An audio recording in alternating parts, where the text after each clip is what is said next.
just earlier you were talking about penalties. Yep. Okay. And I know they came out with some very harsh penalties, Rick. Yeah.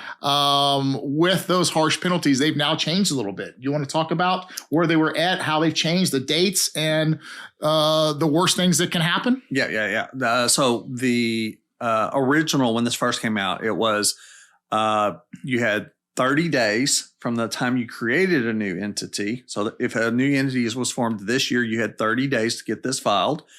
And then existing entities before this had until the end of the year to file.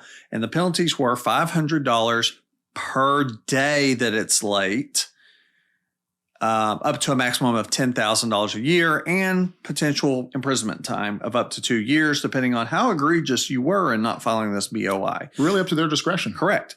And the government, if they get the chance, they're going to hammer down on you. It's money for them. So those actually changed in January, right? So we went from $500 a day to now it's $591 a day. Great inflation we're dealing with. And the maximum is still $10,000, right? But I want people to realize that that's less than 20 days. Basically, if you had a filing that was required and you waited a month to file it, then you're already late. You already owe the maximum penalty. Now, great change that happened is they extended it from 30 days to 90 days for a new company. You still have until the end of the year for existing companies to file this, right? But if you're filing the BOI with your tax return, which is what we're recommending, then that will be taken care of for you and you won't be subject to these penalties.